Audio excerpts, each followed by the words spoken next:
High বন্ধুরা, আমার সমস্ত বাঙালি বন্ধুদের ওয়েলকাম। একটা বড় খবর, রবীন্দ্র ভারতী ইউনিভার্সিটির পিএইচডি নোটিফিকেশন, যেটা আপনাদের সবাইকে আমি দেখাচ্ছি। রবীন্দ্র ভারতী ইউনিভার্সিটি, কলকাতা, 7,50,000। এখানে পিএইচডি নোটিফিকেশন যে সমস্ত সাবজেক্টে বেরিয়েছে, আহ, Bangla, English, Sanskrit, philosophy, history, library information science, political science, Hindi. তো এখানে এলিজিবিলিটি ক্রাইটেরিয়া আমরা যদি দেখি, 55% নম্বর যদি এমএমএসসিতে পেয়ে থাকো তাহলে তোমরা অ্যাপ্লাই করতে পারবে। আর যারা এসসি এসটিতে রয়েছে 50% নম্বর থাকলে অ্যাপ্লাই করতে পারবে।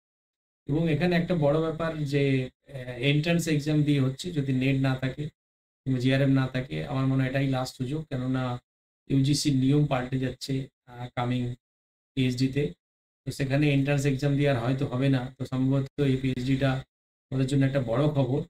তো এন্ট্রান্স এক্সাম দিয়েও যারা 55% নম্বর পেয়েছো, কিংবা যারা ক্যাটাগরিতে রয়েছে 50% নম্বরে, এবং যারা নেট, সেট, গেট কোয়ালিফাইড, তারাও অ্যাপ্লাই করতে পারো। এবং সেখানে এক্সাম ডেট ক্যাটাগরি, কোনো এন্ট্রান্স এক্সাম দিতে হবে না। এবং রিসার্চ প্রপোজাল একটা বানাতে হবে, ইন্টারভিউ হবে। এবং আমার চ্যানেলে রিসার্চ প্রপোজাল রিলেটেড ভিডিও আছে, তোমরা সবাই দেখো। এবং সেইভাবে যদি বানাও তোমরা চান্স পেতে খুব সুবিধা হবে। আমার চ্যানেলের লোগোতে ক্লিক করো, আর ওখানে রিসার্চ পিএইচডি গাইডলাইন কিংবা পিএইচডি অ্যাডমিশনের যে প্লেলিস্ট, সেখানে ভিজিট করলে কিন্তু পেয়ে যাবে। রবীন্দ্র ভারতী ইউনিভার্সিটির যে রিটেন টেস্ট এখানে আমরা দেখতে পাচ্ছি, রিটেন টেস্টে যে ইন্টারভিউ এবং written test interview will be taken selection of eligibility candidate PhD program. এখানে এই এন্ট্রান্স এক্সামটা হবে 100 নম্বরের।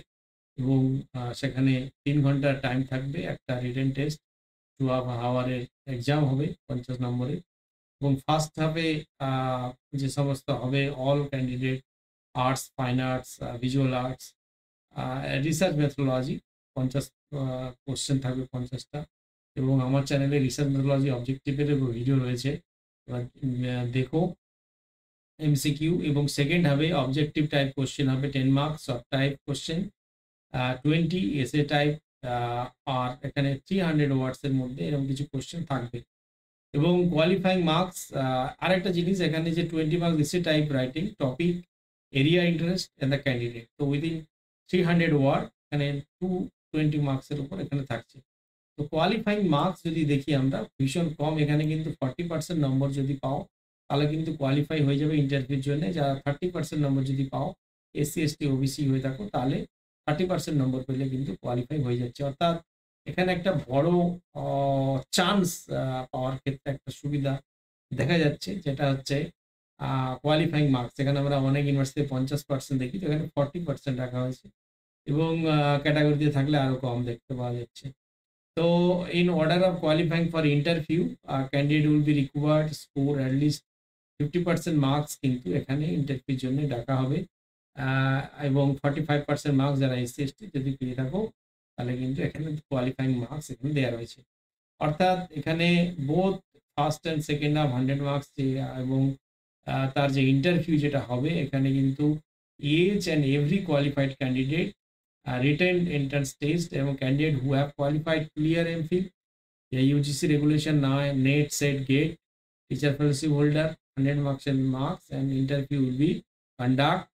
আর ডিপার্টমেন্ট যে আছে তারা কিন্তু ইন্টারভিউ এখানে কন্ডাক্ট করবে। এবং মেরিট লিস্ট যেটা ক্যান্ডিডেট, সেটা প্রিপেয়ার করা হবে। এবং সেই লিস্টটা candidate will be prepared on the base of weightage 70% of the entrance test, 70% number entrance test, আর 30% নম্বর যেটা পারফরমেন্স ভাইভা ইন্টারভিউ। আমার চ্যানেলে ইন্টারভিউ ভাইভার ভিডিও দেখো, তোমরা মিস করো না। যদি দেখে থাকো, কনফার্ম তোমরা কিন্তু ক্র্যাক করবে ইন্টারভিউ। একদম সিস্টেমেটিক ভিডিও রয়েছে, চ্যানেল ভিজিট করো প্লেলিস্টে। এবং এখানে case candidate obtain the marks admission test, এখানে দেওয়া রয়েছে ডিটেল, তোমরা নোটিফিকেশনটা একবার পড়ে নিও। এবং admission procedure, schedule, detail, notification letter, reservation seat category wise, এবং এখানে যে ফিস ক্যান্ডিডেট, যে সমস্ত স্ট্রাকচারগুলো রয়েছে এখানে লেখা রয়েছে সব কিছু ডিটেল। এবং তোমরা যখনই ইন্টারভিউ, যারা নেট সেট কোয়ালিফাইড রয়েছে, পুরো document, xerox copy, original set, এগুলো সবই লাগবে। আর একটা গুরুত্বপূর্ণ জিনিস, এখানে গাইডদের নামগুলো দেওয়া রয়েছে। এবং তেনাদের স্পেশালাইজেশনগুলোও কিন্তু দেয়া রয়েছে। তো তোমাদের এপ্লাই করলে কোনো অসুবিধা হবে না। এখানে গাইডের কতগুলো সিট দেখাচ্ছে। যিনারা গাইড রয়েছেন তাদের স্পেশালাইজেশন, তোমরা যেটাতে পিএইচডি করতে চাও দেখতে পাচ্ছি এখানে বাংলা, তারপরে তোমার ইংলিশ, এখানে সমস্ত গাইডের নাম স্পেশালাইজেশন দেয়া রয়েছে। হিস্ট্রি গাইডের নাম স্পেশালাইজেশন দেয়া রয়েছে। সংস্কৃত গাইডের নাম স্পেশালাইজেশন দেয়া রয়েছে। তার সাথে এখানে আমরা দেখতে পাচ্ছি ফিলোসফিতেও, পলিটিক্যাল সায়েন্সেও ক্ষেত্রেও এখানে গাইডের নাম, স্পেশালাইজেশন, লাইব্রেরি সায়েন্স ইনফরমেশন দেয়া রয়েছে, হিন্দিতে দেয়া রয়েছে। তো গাইস একটা খুবই important notification Rabindra Bharati university, যারা ভাবছিলে কলকাতাতে পিএইচডি করবে, রবীন্দ্র ভারতী ইউনিভার্সিটিতে কিন্তু পিএইচডি নোটিফিকেশন এসে গেছে। এবং তাড়াতাড়ি অ্যাপ্লাই করো। অ্যাডমিশন প্রসিডিওর ডিটেল যেটা কিন্তু আজকের নোটিফিকেশনে এখানে আমরা দেখতে পাচ্ছি 18 এপ্রিল আজকের নোটিফিকেশনে কিন্তু Rabindra Bharati university PhD already বেরিয়ে গেছে। তোমরা কিন্তু যারা অ্যাপ্লাই করতে চাও খুব তাড়াতাড়ি অ্যাপ্লাই করে দাও, কেননা সময় থাকবে না। খুব তাড়াতাড়ি রবীন্দ্র ভারতী ইউনিভার্সিটির পিএইচডি তে তোমরা যোগ দাও। আর বিস্তারিত জানতে আমাকে কমেন্ট করো, এবং রিসার্চ প্রপোজাল রিলেটেড ভিডিও আছে, আমিও আরও লাইভ সেশন নিয়ে আসবো। Thank you to all.